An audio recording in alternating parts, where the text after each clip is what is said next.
Welcome है आपका PCB club में। ये है आपका प्यारा सा चैनल पीसीबी क्लब और मैं हूँ सुमन मैम। तो मौसम बढ़िया है, सर्दी का है, खाने पीने वाली चीजें बहुत सारी हैं, तो खाइए पिए, हेल्थ बनाइए और अपनी पढ़ाई को जोर शोर से लगा के रखिए क्योंकि अब आपके एग्जाम्स आने वाले हैं। तो हम लोग आज पढ़ेंगे 9th क्लास का है आपका केमिस्ट्री का चैप्टर एटम्स एंड मॉलिक्यूल। तो इसमें हमने काफी चीजें पढ़ ली थी। आज हम लोग पढ़ेंगे मॉलिक्यूल्स के बारे में। एटम्स के बारे में हम लोगों ने लास्ट वीडियो में पढ़ा था, आज हम लोग पढ़ेंगे मॉलिक्यूल्स के बारे में। तो देखो, जो एटम है किसी भी सब्सटेंस का स्मॉलेस्ट पार्टिकल एटम है, ये हमें पता है। अब एटम जो है आपका फ्री स्टेट में नहीं रह सकता। उस सब्सटेंस का स्मॉलेस्ट पार्टिकल है, उस सब्सटेंस की प्रॉपर्टीज शो करेगा, लेकिन फ्री स्टेट में नहीं रह सकता क्योंकि कुछ कुछ एलिमेंट्स क्या होते हैं, बहुत ज्यादा रिएक्टिव होते हैं, तो वो फ्री एटम्स के फॉर्म में नहीं रह सकते। तो क्या करते हैं, कंबाइन होके मॉलिक्यूल्स बनाते हैं। और मॉलिक्यूल्स आपका वो स्मॉलेस्ट पार्टिकल है किसी भी सब्सटेंस का जो उस सब्सटेंस की प्रॉपर्टी तो शो करता ही करता है, लेकिन फ्री स्टेट में रह भी सकता है। तो हम लोग कह सकते हैं कि मॉलिक्यूल क्या है आपका, कॉम्बिनेशन ऑफ एटम, यानी कि एटम कंबाइन हो गए तो क्या बन गया, हमारा मॉलिक्यूल बन गया। तो मॉलिक्यूल्स की डेफिनेशन हम लोग क्या कह सकते हैं, a molecule is an electrically neutral group of 2 or more atom chemically bonded together. आपका मॉलिक्यूल क्या है, एक इलेक्ट्रिकली न्यूट्रल ग्रुप है ऑफ 2 or more एटम। आपका 2 एटम भी हो सकते हैं, 2 से ज्यादा एटम, और वो जब केमिकली कंबाइन हो जाएंगे तो क्या बनेगा, एक जो ग्रुप बन रहा है वो कैसा होगा, इलेक्ट्रिकली न्यूट्रल होगा, यानी कि उस पर कोई चार्ज नहीं होंगे, न्यूट्रल होगा, और वो ग्रुप आपका क्या कहलाता है, मॉलिक्यूल। आपका मॉलिक्यूल क्या हो गया, सेम एलिमेंट्स से भी मिलके बन सकता है या फिर डिफरेंट डिफरेंट एलिमेंट के एटम मिलके बनता है। कुछ जैसे आपके हो गए एग्जाम्पल, हाइड्रोजन, ये क्या हुआ, इसमें हाइड्रोजन के 2 एटम मिले, यानी कि सेम एटम मिलके क्या बनाया, हाइड्रोजन का मॉलिक्यूल। ऑक्सीजन, ऑक्सीजन के 2 एटम मिले। ओजोन, ऑक्सीजन के 3 एटम मिल गए। नाइट्रोजन, क्लोरीन, फॉस्फोरस के 4 एटम्स मिल गए। सल्फर के 8 एटम्स मिल गए। तो ये आपके मॉलिक्यूल हुए जो सेम एटम से मिले, सेम टाइप के एलिमेंट्स के एटम मिलके बने हुए। अब अगर डिफरेंट डिफरेंट मिल जाते हैं, जैसे आपका वाटर हो गया, CO2 हो गया और आपका अमोनिया हो गया, तो यहाँ पे हमारे डिफरेंट एलिमेंट्स मिलके क्या बना रहे हैं, मॉलिक्यूल। अब जो आपके मॉलिक्यूल्स होते हैं ये क्या होंगे, स्टेबल होंगे, ये फ्री स्टेट में एग्जिस्ट कर पाएंगे। अब ये तो हो गए आपके कुछ एलिमेंट्स हैं जो फ्री स्टेट में रह सकते हैं और उन्होंने मॉलिक्यूल बना लिया। लेकिन जो हमारी नोबेल गैसेस हैं, हमारी जो नोबेल गैसेस हैं, जैसे आपकी क्या हुई, helium, neon, argon, krypton, xenon, तो ये क्या होते हैं, ये एक एटम भी, इनका सिंगल एटम भी फ्री स्टेट में रह सकता है। तो इनका सिंगल एटम एक तरह से मॉलिक्यूल का काम कर रहा है, इनको कंबाइन होने की जरूरत नहीं है। तो ये हमारे नोबेल गैसेस हो गए। और जो आपके सॉलिड मेटल्स हैं, जो सॉलिड फॉर्म में हैं, बिग मॉलिक्यूल्स हैं, जाइंट मॉलिक्यूल है, जैसे आपके मेटल्स हो गए, सोडियम है, आपका पोटेशियम है, मैग्नीशियम है, आयरन है, तो ये क्या होते हैं, ये सॉलिड फॉर्म में मिलते हैं। और इनके मॉलिक्यूल्स कैसे होते हैं, बिग होते हैं, क्लस्टर फॉर्म में पाए जाते हैं। तो इनका जो एलिमेंट का एटम है, ये फ्री स्टेट में सिंगल एटम ही इनका क्या है, एक तरह से मॉलिक्यूल का काम करेगा। तो जो इनकी प्रॉपर्टीज अगर देखी जाए, इनकी जो प्रॉपर्टीज होगी तो वो एक सिंगल एटम के कारण नहीं होगी। जो एक ग्रुप बना है, सारे एटम्स क्या हो गए मिलके एक सॉलिड जो फॉर्म बनाया है, उसके कारण ये प्रॉपर्टी शो करेंगे। तो जो हमारे मेटल्स है वो आपका सिंगल फॉर्म में रहते हैं, लेकिन वो साथ में रहते हैं, ठीक है। तो ये आपका सिंगल मॉलिक्यूल्स हो गए। अब बात आती है एटॉमिसिटी की। एटॉमिसिटी क्या है, किसी भी मॉलिक्यूल में जितने भी एटम्स हैं जितने भी नंबर है, atoms of number in a molecule is called atomicity of that molecule. क्या हुई आपके? Number of atoms in a molecule. किसी भी मॉलिक्यूल में जितने भी आपके एटम्स प्रेजेंट हैं वो क्या हो गई? उस मॉलिक्यूल की एटॉमिसिटी। अब बात करते हैं हम लोग पहले एटॉमिसिटी एलिमेंट्स के। जैसे आपका हो गया हीलियम, नियॉन, ठीक है, सोडियम, पोटेशियम। इनमें क्या है? हमारा एक एलिमेंट है, यानी ये हमारे कैसे हो गए? Mono atomic. कैसे हो गए? मोनो एटॉमिक, क्योंकि सिंगल एटम है। आपका hydrogen, oxygen, nitrogen, chlorine, bromine, यहां पर एटम्स के नंबर क्या है? 2 2 2, यानी कि ये हो गए हमारे डाई एटॉमिक। अगर एटम्स के नंबर 3 हो जाते हैं, जैसे आपका ओजोन हो गया, ये क्या हो गया आपका? Try atomic. फास्फोरस में जैसे 4 एटम्स हो गए तो ये क्या हो गया? Tetra atomic. आपका सल्फर में 8 है तो ये क्या हो गया? Octa atomic. तो ये तो हो गए एलिमेंट्स के। अब जैसे अगर हम मॉलिक्यूल्स के देखें, कंपाउंड के देखें, जैसे आपका हो गया वाटर। अब यहाँ पे कितने हैं? 2 हाइड्रोजन के एटम एंड 1 ऑक्सीजन का एटम, तो टोटल कितने एटम हो गए? 3, यानी कि ये क्या हो गया? Try atomic. ठीक है। और आपका जैसे अमोनिया है, NH3, 4 एटम्स हो गए टोटल, तो यानी कि टेट्रा एटॉमिक। तो इस तरह से हम एटॉमिसिटी किसी भी मॉलिक्यूल की कैलकुलेट कर लेंगे। अब हम लोग पढ़ेंगे केमिकल फॉर्मूला। तो केमिकल फॉर्मूला क्या होता है? देखो, हमारा एटम क्या हुआ? सिंगल एटम हो गया। मॉलिक्यूल क्या हुआ? एलिमेंट्स के एटम से मिलके बना। अब आपके एटम सेम टाइप के हो सकते हैं या डिफरेंट टाइप के। अब कंपाउंड क्या हुआ? कंपाउंड मिलके बनेगा आपका मॉलिक्यूल से। जैसे आपका हाइड्रोजन, ये क्या हुआ? आपका एक मॉलिक्यूल। वाटर आपका क्या हुआ? एक मॉलिक्यूल जो कि डिफरेंट टाइप के एटम से मिलके बना है। और वाटर क्या हो गया हमारा? कंपाउंड। वाटर हमारा क्या हो गया? कंपाउंड जो मिलके बना है H2O मॉलिक्यूल से। यानी कि जो वाटर कंपाउंड है ये मिलके बना होगा हमारा मॉलिक्यूल से। और मॉलिक्यूल किसका होगा? H2O का। ठीक है। तो सबसे स्मॉलेस्ट क्या हो गया आपका? एटम। एटम कंबाइन हुए, बनाए, मॉलिक्यूल बना, मॉलिक्यूल कंबाइन होके क्या बन गए? कंपाउंड। ठीक। एटम्स मिलके बने मॉलिक्यूल, मॉलिक्यूल मिलके बने कंपाउंड।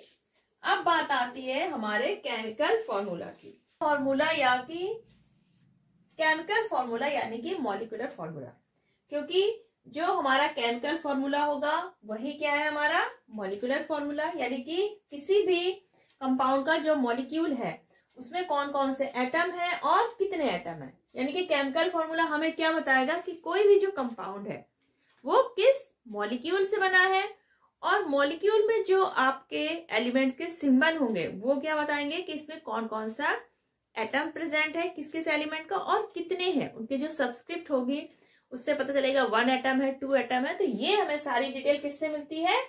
केमिकल फॉर्मूला से। तो केमिकल फॉर्मूला हमारा क्या हुआ? अ chemical formula represent the composition of a molecule. किसी भी मॉलिक्यूल की जो कॉम्पोजिशन है वो हमें किससे देख के पता चल जाती है? केमिकल फॉर्मूला देख के। The substance in terms of symbols of the elements present in a molecule. जैसे आपका रहा वाटर, ये हमने केमिकल फॉर्मूला लिखा वाटर के मॉलिक्यूल का। अब इस केमिकल फॉर्मूला को देख के हमें क्या पता चल जाएगा कि जो हमारा वाटर है, वाटर का जो मॉलिक्यूल है, इसमें कौन कौन से एलिमेंट है? First hydrogen and second oxygen, यानी 2 एटम प्रेजेंट है, हाइड्रोजन एंड ऑक्सीजन। अब जो इसमें सबस्क्रिप्ट लगी है, H के नीचे 2 लगी है, ऑक्सीजन के नीचे कोई नहीं, सिंगल है, तो हमें ये पता चल गया कि जो वाटर का मॉलिक्यूल है इसमें 2 हाइड्रोजन है एंड 1 ऑक्सीजन का एटम है, यानी कि सिंबल का रिप्रेजेंटेशन है। सिंबल से हमें पता चला कि कौन सा एलिमेंट है। सबस्क्रिप्ट जो लगी है उससे पता चला कि वो एटम जो है वो कितने हैं, एटम्स के जो नंबर है वो कितने हैं। तो जो केमिकल फॉर्मूला है ये रिप्रेजेंट करता है composition of a molecule. Molecule का क्या बताता है? कॉम्पोजिशन, यानी कि ये किस किस एटम से मिलके बना है और कितने कितने एटम से मिलके बना है। ठीक है, तो chemical formula represent the composition of a molecule of the substance in terms of symbols of the element. ये हमारे क्या है? एलिमेंट्स के सिंबल है प्रेजेंट इन द मॉलिक्यूल। तो केमिकल फॉर्मूला हो गया आपका, जैसे आपने लिखा अमोनिया। अब हमें अमोनिया का जो केमिकल फॉर्मूला है इससे देख के पता चल जाएगा कि इसमें कौन से एलिमेंट है और कितने हैं। नाइट्रोजन का है, हाइड्रोजन का है, नाइट्रोजन का 1 है एंड हाइड्रोजन के 3 है। तो हमें केमिकल फॉर्मूला बताता है कि हमारा जो सब्सटेंस है उसके मॉलिक्यूल में कौन कौन से एलिमेंट प्रेजेंट है और कितने एलिमेंट प्रेजेंट है। आती है मॉलिक्यूलर मास की। आपका एटम का अगर मास है तो हम बोलते हैं एटॉमिक मास, किसी मॉलिक्यूल के मास की बात होती है तो हम लोग कहते हैं मॉलिक्यूलर मास। तो मॉलिक्यूलर मास है क्या? तो the molecular mass of a substance is the relative mass of its molecule as compared with the mass of carbon 12 atom taken as 12 unit। किसी भी सब्सटेंस का जब मॉलिक्यूलर मास निकालते हैं तो हम लोग ये कंपेयर करते हैं कि जो इसका मॉलिक्यूल है, जैसे आपका वाटर हमारा क्या है? एक सब्सटेंस है। अब वाटर का जो मॉलिक्यूल है H2O, तो हम ये कंपेयर करेंगे कि वाटर का जो मॉलिक्यूल है इसका जो मास है वो हमारे कार्बन 12, जो कार्बन 12 है इसके मास से हम लोग कंपेयर करते हैं। अब कंपेयर कैसे करते हैं? कार्बन 12 का हमने लिया 1/12 पार्ट, जो कार्बन 12 एटम है इसके मास का हम लोगों ने क्या लिया था? 1/12 पार्ट एज अ 1 यूनिट। तो अगर हमारे वाटर मॉलिक्यूल का जो मास है वो कितने टाइम हैवी है as compare to 1/12 part of carbon 12। 1/12 यानी कि 1 यूनिट के बराबर है। जितने टाइम हैवी होगा उतने यूनिट हो जाएगा। सिंपल आप हाइड्रोजन का देखें, हाइड्रोजन मॉलिक्यूल H2 है। यहाँ पर हाइड्रोजन का जो मास आता है वो आता है 2 यूनिट, यानी कि जो हमारा हाइड्रोजन मॉलिक्यूल है इसका मास हो जाएगा 2 times of 1/12 of carbon 12 atom, यानी कि जो कार्बन 12 एटम का मास है उसका 1/12 पार्ट के 2 टाइम्स है। यानी कि मान लीजिए आपने एक लिया, ऑरेंज लिया, ठीक है, इसमें 12 पीसेस हैं। कितने पीसेस हैं? 12 पीसेस हैं। अब इसमें 12 पीसेस को हमने डिवाइड किया, 12 पीसेस हैं। टोटल मास क्या हुआ इसका? 12 हुआ, ठीक है, C12 मान लीजिए। अब यहाँ पर 1 पीस का वेट कितना हो जाएगा? 1/12। तो जो 1/12 है इसका, इस ऑरेंज का 1/12 वेट है, इसको माना हमने 1 यूनिट के बराबर। अब किसी भी मॉलिक्यूल का अगर वेट 1 यूनिट है यानी कि कार्बन 12 के 1/12 पार्ट के बराबर है, 2 यूनिट है यानी कि इसका 2 टाइम्स हो गया, 3 टाइम्स अगर है तो यानी 3 यूनिट हो गया। तो इस तरह हम मॉलिक्यूलर मास कैलकुलेट करेंगे। तो हम वाटर मॉलिक्यूल का निकालेंगे मॉलिक्यूलर मास। अब हमें हाइड्रोजन का पता है कितना होता है? 1 यूनिट। जो मॉलिक्यूलर मास है उसको हम लोग रिप्रेजेंट करते हैं एटॉमिक मास यूनिट, AMU, या फिर हम लोग सिंपल U से रिप्रेजेंट कर सकते हैं, यूनिट U। ठीक, तो हाइड्रोजन का होता है 1 यूनिट, 2 एटम्स है इसके, मल्टीप्लाई 2 प्लस आपका जो डिफरेंट एलिमेंट्स होंगे उनके बीच हम लोग क्या लगाएंगे, प्लस का। और जो सेम आपका एटम है उसमें जो सबस्क्रिप्ट है वो हमने मल्टीप्लाई कर दिया, और जो डिफरेंट एटम का जो मास रखेंगे वो हम लोग प्लस करके रखेंगे। ऑक्सीजन का है 16 यूनिट, यानी कि अब 16 यूनिट का मतलब क्या हुआ, जो हमारा एक ऑक्सीजन है इसका जो मास है वो कार्बन का 112 जो पार्ट है, ठीक है, इसका कितना होगा, 16 टाइम्स। हमारा ऑक्सीजन 16 टाइम हैवी होगा as compare to 1/12 part of carbon 12, तो यानी कि हमारा 16 यूनिट हो गया। अब आपका हो गया 2 यूनिट प्लस 16 यूनिट, टोटल आ गया आपका 18 यूनिट, यानी कि वाटर मॉलिक्यूल का मॉलिक्यूलर मास कितना आया, 18 यूनिट। अब जैसे हम लोग अमोनिया का कैलकुलेट करते हैं, अमोनिया का तो पहले हम क्या रखेंगे, नाइट्रोजन का होता है 14 यूनिट। अब यहाँ पे क्या लगेगा, प्लस, क्योंकि आपका दूसरा एलिमेंट शुरू हो गया। हाइड्रोजन का 1 यूनिट। अब यहाँ पे हाइड्रोजन के 3 एटम है तो 3 से मल्टीप्लाई कर दिया हमने, 14 प्लस 3 यानी कि 17 यूनिट। आपका अमोनिया का जो मॉलिक्यूलर मास आ गया 17 यूनिट। और एग्जांपल देखिए, जैसे हम लोग निकालते हैं सल्फ्यूरिक एसिड H2SO4। अब यहाँ पे कितने हो गए, 3 डिफरेंट टाइप के एटम्स है। हाइड्रोजन का कैसे होगा, 1 into 2, 1 यूनिट हमारा क्या हुआ, इसका मास हुआ, और 2 हमारे इसके एटम्स के नंबर हो गए। अब यहाँ पे क्या लगेगा, सल्फर आ गया यानी कि प्लस। सल्फर का होता है आपका 32 यूनिट, प्लस ऑक्सीजन का 16 यूनिट, और 4 से हम लोग मल्टीप्लाई कर देंगे।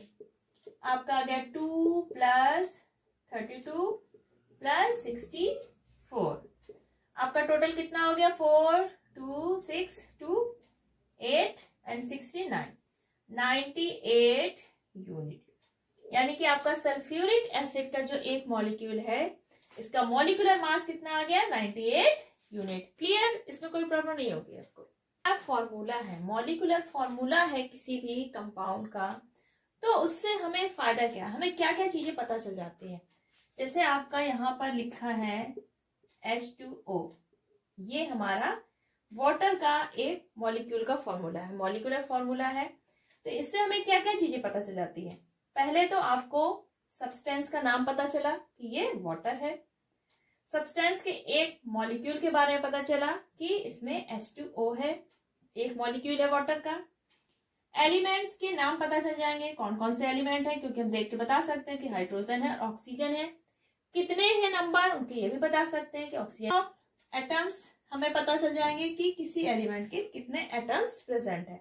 जैसे आपके हाइड्रोजन के 2 एटम्स है और ऑक्सीजन का 1 atom. Definite mass of the substance, अब इसका जो हम मॉलिक्यूलर मास निकालेंगे इससे हमें उस सब्सटेंस का एक मास के बारे में भी आइडिया लग जाता है। तो ये है हमारा जो आपका केमिकल फॉर्मूला है, वो उसका क्या सिग्निफिकेंस है, उससे हमें क्या क्या चीजें पता चल जाती है।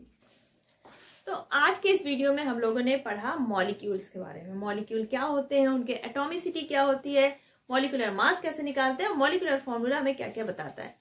नेक्स्ट वीडियो में हम लोग आयंस के बारे में पढ़ेंगे, क्योंकि आयंस से हमें क्या पता चलेगी, वैलेंसीज पता चलेंगी कि कैसे हमारे डिफरेंट आयंस मिलके कोई मॉलिक्यूल बनाते हैं।